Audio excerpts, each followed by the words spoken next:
Chat's coming back. We've got Dr. Gavin Ashenden to speak to. Dr. Gavin, a very good morning to you. I can see you, yes. We had a sort of slight El Collapso there. I'm not quite sure why. Sometimes YouTube is a law unto itself, and for some reason the stream just completely and utterly stopped, and everybody fell away. But we're now back, I believe. So welcome to the most civilised show on earth, and of course the true home of common sense. Lots to talk about this morning. We should we start with the royal family are appearing, I think, sometime today at maybe Westminster Abbey. I'm not entirely sure, but it's World Commonwealth Day, which is one of those days that you get and you think, it's a funny time to have it, but I guess it happens at the same time every year.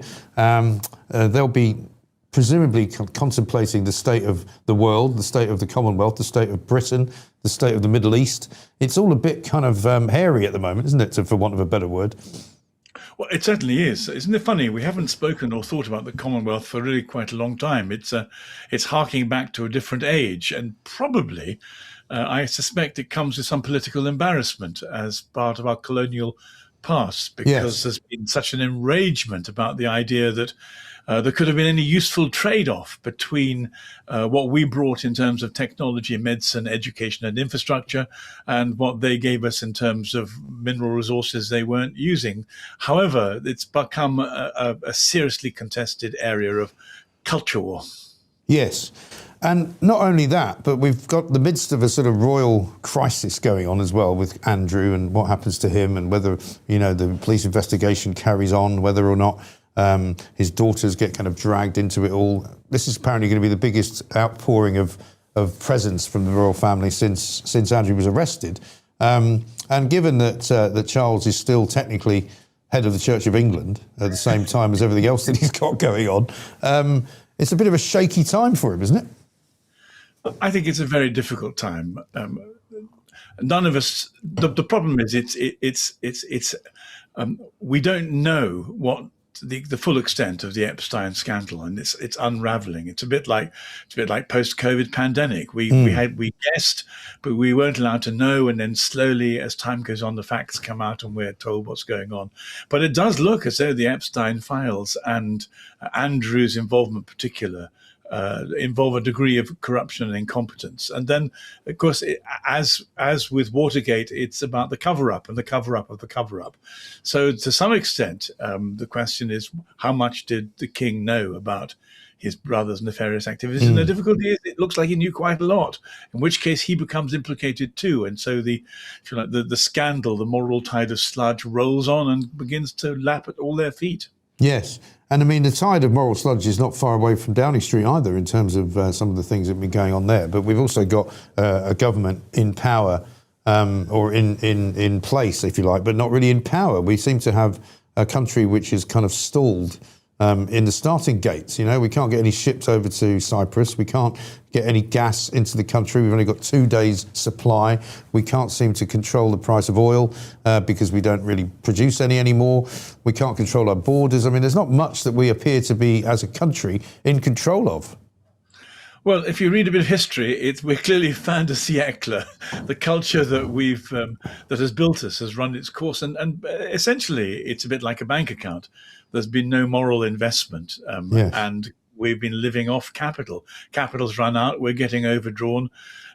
This is clearly a moment when we have to reimagine our society, but that's a very difficult thing to do, particularly because the two most powerful contenders, Islam and Marxism, are really rather good at their power grabs and determined. And the rest of us who are not Muslims or Marxists are sitting in the middle thinking, do I really have to get up and rethink my life and struggle for freedom? And the answer is, I'm afraid we do. And is that a fault of the church, do you think? I mean, I know that it's not really probably fair to blame the Church of England. It's probably not fair to blame religion in general. But there's no question, a shift, has there not, in the kind of religious makeup of Britain, where you've got seemingly smaller religions and religions that represent fewer people technically than Christianity, kind of sort of appearing to take over in terms of cultural appropriation, if you like. I mean, if we all went over to Pakistan and set up a load of churches and decided to start telling people that they had to stop doing things that they've been doing for centuries in order to accommodate us, people would go, you must be having a laugh, mustn't you? Forget about it. But that's what's happening in Britain. Well, it is, and it's partly because of this ideology of equality. I mean, you can blame the church, or you can make excuses. Isn't quite the right word. I mean, if I can be personal for a moment, I was training to be a lawyer in 1975. I discovered Christianity partly through reading Dostoevsky and Solzhenitsyn, and I thought, I think our society needs this more than it needs me to be a conveyancer or a company lawyer. And so I've spent the last 50 years trying to put money into the bank account, and with some small success. But for the church, on the church's side, it's been hammered really very hard by science, by Enlightenment, by Darwin, by Freud, by Feuerbach. And so I would say that the church as an establishment is to blame. The church as people who've been enthused by the real thing have been trying very hard. But establishment religion has let us down in the same way that the establishments let us down with the Epstein files. Basically, people who get into power become very comfortable and they feather their own nests. But you're right. We're at a moment of crisis. We have to decide between the very, very different narratives that basically three stories give: Christianity, Islam, and Marxism. And I think the difficult thing, the thing that people are going to find most awkward, is that you used to be able to be agnostic, and hope for some space in between these three monoliths. But the space for agnosticism is over. If we want to have a society where the individual matters and you're free to think thoughts and say things, you're going to have to either choose Christianity or find something very like it, because there's not much else on the street that has the leverage to compete with the muscle of Islam and the determination of Marxism. Well, that's the thing, isn't it? I mean, we've seen in the past, 10 days or so, the sort of bombardment of Iran by America, the whole business of the Middle East kind of going up in flames in some way, shape or form. But you've still got the Iranian clerics running everything. You know, we see on the front pages today that Mojtaba Khamenei, who's the son of the late Ayatollah Ali Khamenei, who was assassinated, if you like, by the Americans. This guy appears to have just inherited the crown, if you like, even though it's meant to be the Islamic Republic. He's not particularly religious, apparently. He's not particularly well-versed in politics. So he's literally just become the new monarch, it would seem to me, of a Middle Eastern theocracy. Well, I'm sure that's true. And the fact is, these are the two examples of the other two powers I'm talking about. This war is partly about Iran. It's partly about China. China is the Marxist state looking for more domination. Iran is an Islamic state looking for more domination. And the West, or what remains of it, is beginning to try and resist and carve out some space. But the trouble is, it's all very well resisting Iran and resisting China. But what are you going to put in its place? Shopping won't do. We need a deeper moral vision of what it is not to be Muslim or not to be Marxist. If we're going actually to build something, if we can resist these two enormous powers. And that's still something of an if, I think. Well, I think it is an if, because the movement, I mean, the sort of the movement of change, if you like, has been quite rapid in my lifetime, certainly, since, the 60s when I was born to where we are now. And the fact that you now have a completely sort of different, almost cultural makeup of Britain. When you see, I mean, we're going to be talking about it, and we talked about it a little bit earlier, football clubs stopping football matches in order for Muslim players to have a drink because they're fasting for Ramadan. I need to make a cup of tea. Well, exactly. And then we've seen Manchester United do it. We've seen Spurs do it. Well, should we play it, actually, Pooch, if we can? His Spurs, Tottenham Hotspur, a well-known Jewish club, just the other night, celebrating Ramadan. It's a call to prayer. Have a look.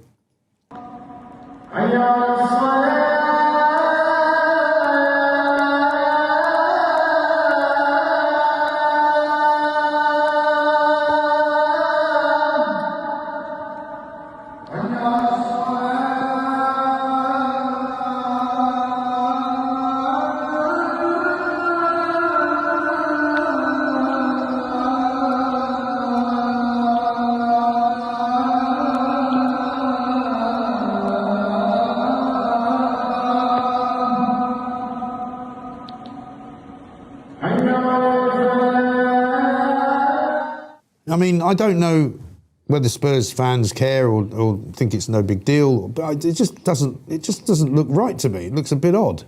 Well, it isn't right, and I blame RE teachers and history teachers because what they've been doing, we've indoctrinated basically your generation and mine. I was born in the 50s, you in the 60s, saying that these are all nice, different cultural ways of being a human being, and everyone could live very happily together. But actually, the history of Islam since the Prophet Muhammad became a warlord has been one of extreme violence and domination. And Islam is actually a very ambitious political and religious movement that wants to dominate. So you've now discovered they're dominating football. They dominate our streets where they have prayer meetings and tell the police that they're being religious so they can't be moved. But I think the difficulty is, and it's hard to know how to do this without standing up and down and shouting and pulling your hair out. We are faced with a very determined threat that wants to take away our freedom and force us into a different kind of society. And we need to wake up and realize that in the same way that before the Second World War, Nazism exposed itself by being with its determination to dominate the world, we have two other philosophies. They're both political. Islam is confusing because it's a mixture of religion and politics, but it's a political movement determined to control and to take over, and that's exactly what it's doing. We shouldn't be surprised. We should have been told that from the beginning, and then we'd have realized that letting in millions and millions of people who want to take over our society, change our culture, introduce state and religious control was not a good idea. Right. And to change the education system, to change the sort of cultural makeup of the country and all of that. And I suppose you might say there were some people warning that it was coming. But there was a sort of general fear, wasn't there? There still is a fear. I mean, in football terms, for example, you know, we're going to be talking about it again, as I say, later on when we do Plank of the Day. But people that come here from other countries and get told this is what's happening, they kind of go, really? Is it? Why is it happening in your country? It's not happening in my country. And it, you know, we seem to have become a kind of receptacle for all of this stuff. It's almost as like, you know, they've reached the end of Western Europe. They've taken a quick hop over the channel, and here we are. Well, I don't know who's pulling the strings. I mean, the trouble with conspiracy theories is they drive you mad in the early hours of the morning. But the thing is, it's part of the Islamic left coalition. What the left have done is to persuade us that we're racist if we object. I mean, the idea of racism is a thought crime. The fact is, people have always liked living amongst people they know well because you can work out how they're going to jump, what they're going to do. It's a safety thing. It's just part of evolutionary getting to know your neighbor. To not like another culture is not racist, and it's got nothing to do with the gradations of pigment of skin. But the left have persuaded us that we're all racist, and therefore disabled us in terms of our complaints. We say, well, actually, we'd quite like to live in our own country with our own people, and then we're told this is to be full of hate. But it doesn't get applied to anybody else. If anybody else says they want to live in their own country with their own people, you quite rightly reversed it and say, how would other countries behave? They say, no, this is double standard. We need to free ourselves from the shackle of the ideological left who've made it so that we can't complain, and then resist people who want to come and take it over our society. But to do so is going to require an enormous amount of moral energy and vision. And one of the things I try and do from time to time, if I'm given a platform, is to raise the alarm and say, don't let it happen. Sure. There's still a point where we can stop it happening if people are courageous enough. Well, the trouble is, when you've got a Prime Minister like Keir Starmer, who seems to be more interested in organising an iftar in Westminster Hall than he does actually, standing up to what I would regard as fascistic kind of demonstrators on the streets of Britain, calling for the death of Jews and the imposition of Sharia law, so that the Iranian people can continue to be murdered by their own leaders. That's a problem. I mean, if you've got King Charles more interested in talking about being the leader of all faiths rather than being the leader of Christian Church of England, people will say to you, well, what's his job actually? King Charles should have been at the forefront of protecting the girls who are victims of rape crimes. Yes. I mean, if a king is supposed to do anything, he's supposed to protect and lead his people. This is one of the most appalling scandals of our time. And it's unbelievable. Again, the left have hidden it from us and made us unable to criticize. King Charles ought to be at the forefront of keeping us our freedom of speech. You should not have people locked up for Facebook posts or for hate crimes. The police should never be allowed to have non-crime, hate crime incidents and come knocking at your door. The king should be defending his people, both in terms of free speech and religious and civic freedom. And he's not doing any of those things. And as for Starmer, well, of course, he's part of the whole left Islamic enabling axis, and for as long as people, I mean, again, you can blame the Conservatives. If the Conservatives have not been so terribly lamentable, we wouldn't have needed to punish them and have Starmer instead. And now we've got Starmer, and as Peter Hitchens warned us, we're in for 5 years of horror. Exactly. Let's hope at the end of the 5 years of horror we can find some kind of clarity and moral energy to get our country back. Well, that would be nice. I mean, because the other problem is he doesn't seem to want to leave, despite however useless and ghastly the government is. And it's all down to him. And the fact that he sort of limps from one disaster to another. We've now finally got ourselves into a place where we literally can't defend ourselves in any way, shape or form. Yeah, incredible. And yet he still refuses to walk out the door and still says, I'm here for, I was elected to change Britain. No, you weren't. Nobody asked him to change anything, for heaven's sake. Well, this shouldn't be a surprise to us. Politicians are there to gain power, and people suggesting that they have conscience or principles is just ludicrous. He's got power. He's been working the whole of his life for power. He's going to keep power for as long as he can until more powerful people throw him out. There isn't any way, barring what Macmillan called events, dear boy, some kind of cataclysmic crisis, that there's going to be an election before 29. And so yes, I mean, Starmer will hang on to power as long as he likes. We mustn't imagine principle is part of this at all. It's just about power. Yeah, it really is. You're getting a lot of praise on here, as many of our guests do, Dr. Gavin. And Fraser says this: for Gavin is one of the very best critics of the cultural left, well worth listening to on every occasion. See his Substack, New English Catholic. He says, P.S. I'm not a Catholic. Well, listen. No, well, I wasn't a Catholic, but again, I'm not saying this. 10 or 15 years ago, if I talked like this, you could say, look, you just want us to belong to your team, but honestly, as you were quite rightly saying, things have moved so fast. Yeah. The reason that I'm talking like this is not because I've joined a new club and I want my club to win. Is that I honestly can't find any. What body of thought? What we need to find a resistance. It's again, there are so many similarities to the 1930s and to the difficulties of Nazi-occupied Europe.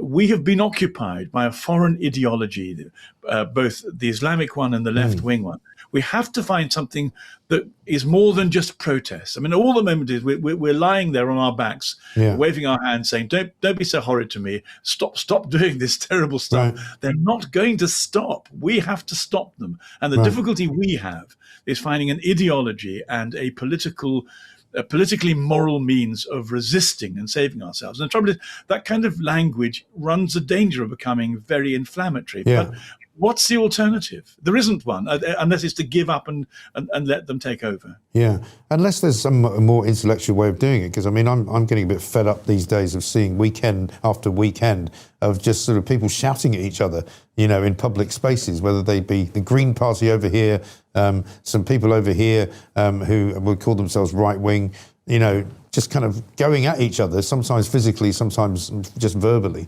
Same with the Palestinians, the pro-Palestinians and the pro-Israelis. They're all just kind of shouting at each other, and it doesn't seem to be getting us anywhere. Well, I think that's one of the reasons. So I was trying to address that by saying that we have to find a coherent body of thought. Otherwise, as you say, we do just shout at each other. And this is part of I don't want to become too serious. I was an academic for a while, so for 2 pennies, I can start lecturing and boring the pants off people. But the difficulty we have is that we really are at the end of a culture. It used to be a Christian culture, and then Christianity ran out of steam for all kinds of reasons, and it's become a secular material culture, a kind of shopping culture. But one thing is for sure, the right to go shopping is not going to inspire people enough to keep at bay Islam and the new Marxism. We have to find something more valuable than that. Now, in my case, I couldn't find anything deeper and stronger than Catholicism, which for an Englishman who's been taught that Guy Fawkes was naughty man and the Armada was dreadful, has been difficult to do. But if I was to say anything, it's to say to people, look, please stop and think and try and find a vision for leading your life that is going to be strong enough, wise enough, deep enough, and potentially sacrificial enough to resist the the enormous forces that we're facing at the moment that will destroy us if we do nothing else apart from shout at each other. No, exactly right. Dr. Gavin Ashenden, great to see you, great to talk to you. Thank you so much. We'll have you back on again. Lots of people want to make you a regular, so we will probably do that if we may. I'd love that. Thank you. Fantastic. Dr. Gavin Ashenden there talking perfect sense about the state we are currently in, which is not great, has to be said.